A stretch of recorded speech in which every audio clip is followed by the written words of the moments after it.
किसी ने बड़े कमाल की बात कही है कि पीठ हमेशा मजबूत रखनी चाहिए, क्योंकि शाबाशी हो या धोखा दोनों हमेशा पीछे से मिलता है। हाय गाइस, मेरा नाम है आरजे कार्तिक और आपके लिए एक छोटी सी कहानी। ये कहानी आपको सिखाएगी कि जिंदगी में जब धोखा मिले तो क्या करना चाहिए। बात पुराने जमाने की एक व्यापारी का प्रेम विवाह हुआ। उनकी लव स्टोरी की लोग मिसाल देते थे। वो कपल शानदार कपल के नाम से जाना जाता था। लोग कहते थे कि प्यार हो तो ऐसा हो। हर किसी को उनके एक ट्रेडिशन के बारे में मालूम था। पूरे नगर में जब मशालें बुझ जाती थीं तब भी उनकी छत पर एक मशाल जल रही होती थी, पूरी रात जलती थी। उनके प्रेम के बारे में वहां के राजा रानी को भी मालूम था। एक दिन राजमहल की छत पर खड़े होकर के राजा साहब अपनी रानी के साथ में आकाश निहार रहे थे, चांद तारे देख रहे थे। उसके बाद में नीचे अपने नगर को देखा। अंधेरा था, लेकिन एक मकान की छत पर मशाल जल रही थी। दोनों ने एक दूसरे को निहारा। उसके बाद में चर्चा शुरू हुई। डिबेट होने लगी इस बात पर कि उस व्यापारी का जो प्रेम विवाह हुआ है, उस कपल के बारे में लोग कहते हैं कि बहुत प्यार है दोनों में। ये कैसे हो पा रही है? शादी इतनी सक्सेसफुली कैसे चल रही है? राजा ने कहा कि सारा जो साथ है वो पति दे रहा है। पति बहुत समझदार है, उसकी वजह से वो रिश्ता इतना खूबसूरत है। रानी ने कहा ऐसा नहीं है, पत्नी बहुत समझदार है, पत्नी बहुत सभ्य है, संस्कारी है, उसको समझ है कि रिश्ते को कैसे संभालना है, उसकी वजह से रिश्ता इतनी खूबसूरती से पनप रहा है। दोनों के बीच में डिबेट होने लगी। राजा ने कहा वाद विवाद करने से कुछ नहीं होगा, एक काम करते हैं, एक छोटी सी परीक्षा रखते हैं। रानी ने कहा ठीक है, क्या करना है बताइए। राजा ने कहा हम व्यापारी की भी और उसकी वाइफ की भी परीक्षा लेंगे और मालूम करेंगे कि दोनों के बीच में वाकई में प्यार है कि नहीं है। एक आइडिया इन्होंने तैयार किया। रानी ने अपनी एक दासी को अगले दिन व्यापारी के पास भेजा, अपने एक संदेश के साथ में, एक मैसेज के साथ में। वो जो दासी थी व्यापारी के पास गई और जाकर के कहा कि रानी साहिबा ने मुझे भेजा है और रानी साहिबा कह रही हैं कि अगर आप, मुझे कहते हुए थोड़ा सा हिचक हो रही है। व्यापारी ने कहा बोलिए ना, क्या बात है, क्या कह रही हैं रानी साहिबा? तो दासी ने कहा कि रानी साहिबा कह रही हैं कि अगर आप अपनी पत्नी की हत्या कर दें तो रानी जी आपसे शादी करने के लिए तैयार हैं। वो आप पर मंत्र मुग्ध हो गई हैं, आपसे मोहित हो गई हैं। व्यापारी ने कहा कि आप मेरी तरफ से उनसे माफी मांगिएगा और उनसे कहिएगा कि 1000 रानियां भी आ जाएं तब भी मैं अपनी पत्नी को नहीं त्याग सकता, जिंदगी भर उसके साथ रहूंगा, उसकी रक्षा करूंगा। वो दासी ये मैसेज लेकर के वापस रानी के पास आई। अब की बार जो थी बारी वो राजा की थी और अब टेस्ट होना था उस व्यापारी की पत्नी का। राजा ने एक नौकर को वहां भिजवाया, एक संदेश उसके साथ में भिजवाया। नौकर ने जाकर के उस व्यापारी की पत्नी को कहा उसी दिन उसके घर पहुंच करके कि एक संदेश राजा साहब ने भिजवाया है और वो कह रहे हैं कि अगर आप अपने पति की हत्या कर दें तो राजा साहब आपसे विवाह कर लेंगे और आपको हमारे राज्य की रानी घोषित कर देंगे। जो व्यापारी की पत्नी थी उसने कहा कि आज रात में 2 से 3 बजे के बीच में हमारे घर की छत पर जो मशाल जलती रहती है वो बुझ जाएगी और जब वो बुझ जाए तो समझ जाइएगा कि मैंने अपने पति की हत्या कर दी है। मैं राजा साहब का ये जो प्रस्ताव है इसे मानने के लिए तैयार हूं। नौकर ये मैसेज लेकर के दौड़ करके राजमहल गया, राजा को बताया कि वो व्यापारी की पत्नी आपका प्रस्ताव स्वीकार कर चुकी है और आज रात में वो अपने पति की हत्या कर देगी, उसने कह दिया है। राजा ने फटाफट से अपने सैनिकों की एक टुकड़ी तैयार की और कहा कि देखिए हमें बचाव के लिए तैयार रहना है। जैसे वो मशाल बुझेगी फटाफट से उस व्यापारी घर में जाना है, उसको बचाना है, उसकी जान बचानी है। सबने कहा ठीक है। राजा राजमहल की छत पर चढ़ा, रानी भी साथ में थी। दोनों देख रहे थे कि क्या वाकई में वहां मशाल बुझेगी या नहीं बुझेगी। चौंकने वाली बात यह थी कि 2 से 3 बजे के बीच में मशाल बुझ गई, क्योंकि व्यापारी जब वापस आया था अपनी दुकान से तो खाना वाना खाने के बाद जब सोने चले गए थे, सारी बातें वैसी ही चल रही थी जैसी चलती थीं। लेकिन इस बीच में उस व्यापारी की पत्नी ने खेल कर दिया था। व्यापारी की पत्नी ने एक फांसी का फंदा तैयार किया था और 2 से 3 बजे के बीच में अपने पति को ही फांसी पर लटका दिया था। जैसे ही वो मशाल बुझी, राजा के सैनिक दौड़ करके उस व्यापारी के घर में गए। व्यापारी की पत्नी को तो गिरफ्तार कर लिया, लेकिन उस व्यापारी की जान को नहीं बचा सके। उस रात राजा को नींद नहीं आई।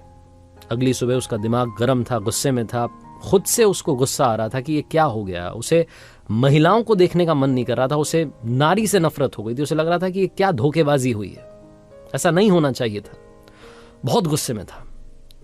जो उनके राज्य का सबसे बुद्धिमान मंत्री था, जो सबसे बड़ा मंत्री था, उसको बुलाया और कहा कि सुनो, अभी जंगल में जा रहा हूं शिकार के लिए, वापस आऊंगा शाम में, तब तक हमारे नगर में जितनी महिलाएं हैं सबके गले कटवा दो, सबको फांसी पर लटकवा दो, ये मेरा आदेश है और आपको मानना होगा। राजा को पता नहीं क्या हो गया। राजा घोड़े पर सवार होकर के जंगल की तरफ निकल गया। यहां मंत्री के होश उड़ गए। उसे समझ नहीं आया कि ये क्या हो रहा है। राजा साहब ने क्या उलूल जुलूल सा आदेश दे दिया, उन्हें महिलाओं से नफरत हो गई है। मंत्री अपने बूढ़े पिता के पास गया, जो कि एक वक्त में उस राज्य का मंत्री था, और जाकर के कहा कि पिताजी, राजा पागल हो गया है। राजा कह रहा है कि जितनी भी नारियां हैं, जितनी महिलाएं हैं, उन्हें खत्म कर दो। उसे नारी जाति से नफरत हो गई। वो जो बूढ़ा पिता था उस मंत्री का, उन्होंने कहा कि बेटा एक काम करो, सबसे पहले तो तुम छुप जाओ, क्योंकि राजा आएगा तो गुस्सा तुम पर निकालेगा। मैं उससे बात कर लूंगा, तुम परेशान मत होना।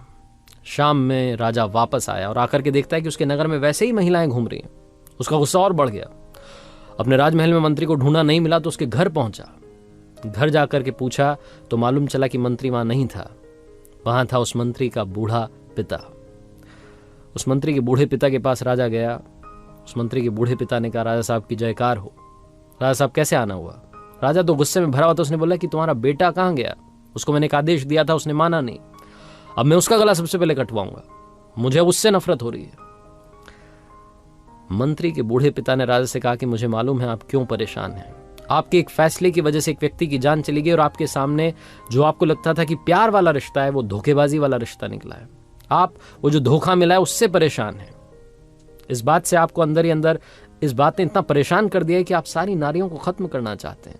लेकिन राजा साहब, आपका आदेश माना जाए उससे पहले, क्योंकि मैं आपके पिताजी के राजपाट जब उनका था उस वक्त मैं मंत्री था, तो मेरी एक छोटी सी बात सुन लीजिए। कहानी मैं आपको सुना देता हूं, आपको सब समझ में आ जाएगा। राजा ने कहा, सुनाइए फटाफट से, क्या बात है आपके पास। तो उस मंत्री के बूढ़े पिता ने, जो एक वक्त में उस राज्य का मंत्री था, उसने एक छोटी सी कहानी सुनाई। उसने कहा कि राजा साहब, एक बार मैं आपके पिताजी के साथ में शिकार के लिए निकला था। हम रास्ता भटक गए थे। मैं जंगल में अंदर की तरफ चला गया, मुझे बाहर निकलने का रास्ता नहीं मिल रहा था। तभी मैंने देखा कि एक योद्धा अपने घोड़े पर सवार होकर के आया। उसने रस्सी मुझ पर फेंकी और मुझे बांध करके अपने साथ ले गया। मुझे पता नहीं था कि कहां ले जा रहा है। मुझे कब्रिस्तान में लेकर के गया।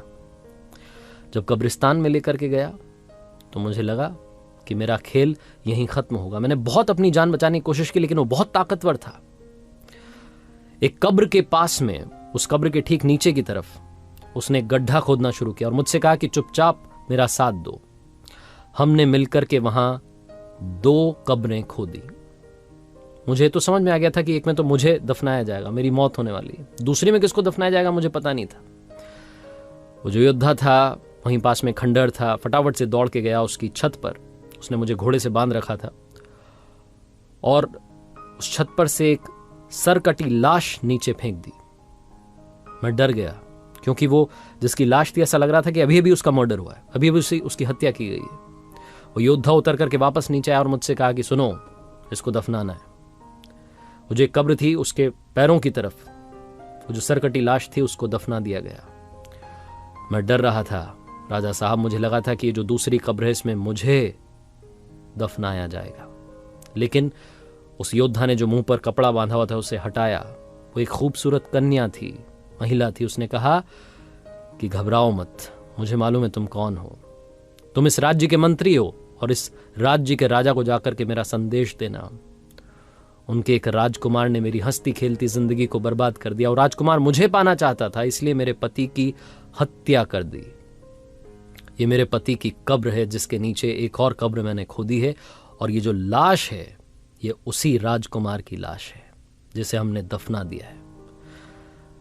और उसके बाद वो बोलती चली गई कि अब मैं अपना गला काट रही हूं, मैं अपनी जान दे रही हूं, मैं अपने पति के पास वाली कब्र में जिंदगी भर आजीवन, जब तक नामो निशा रहे हम दोनों का, तब तक के लिए दफन होना चाहती हूं। ये जिंदगी खत्म करना चाहती हूं। अगली जिंदगी में भी जहां मिले हम साथ रहें, इसी तमन्ना के साथ में पास में दफन होना चाहती हूं। मुझे दफन कर दीजिएगा। और ये बोल करके उसने अपना गला काट दिया। राजा साहब, उस दिन मुझे समझ में आया कि सच्चा प्यार क्या होता है। उस महिला ने जो अपनी जिंदगी कुर्बान कर दी अपने पति के लिए, उसने मुझे सिखाया कि सच्चा प्यार क्या होता है। आप इस बात से परेशान हैं कि वो जो व्यापारी है उसकी पत्नी ने उसे धोखा दे दिया। आप इस महिला के बारे में सोचिए जिसने अपने पति के लिए अपनी भी जान दे दी। सिर्फ एक महिला की धोखेबाजी की वजह से आप सारी महिलाओं को कहां फांसी पर लटकाने के लिए चले थे। अपने फैसले को बदलिए। राजा को समझ में आ गया। कहानी बहुत छोटी है लेकिन हम सब के लिए बहुत इंपॉर्टेंट मैसेज लेकर के आई है। हम सब लोग जिनको कभी ना कभी धोखा मिला है, हम अंदर से टूट जाते हैं। हमें लगता है कि ये लड़का ये लड़की खराब है। सारे लड़के खराब होते हैं, सारी लड़कियां खराब होती हैं। किसी एक व्यक्ति की वजह से जिसने आपको धोखा दिया है, बाकियों को भी उसी तराजू में तौलना बंद कीजिए। जिंदगी में हमेशा हमेशा याद रखिए कि अगर बुरे लोग इस दुनिया में हैं तो अच्छे लोग भी इस दुनिया में हैं। और अगर आपका एक रिश्ता टूट गया, आपको एक जगह से धोखा मिला है, इसका मतलब ये नहीं है कि आपको हमेशा ही धोखा मिलेगा। जिंदगी में प्यार जरूर मिलेगा, ये विश्वास रखिए। और अगर आपको प्यार मिल जाए तो प्यार करो इतना कि दुनिया करना चाहे आपके जितना। याद रखिए, हर सोमवार सुबह 9:30 बजे आरजे कार्तिक के सोशल मीडिया हैंडल्स पर देखिए एक नई कहानी।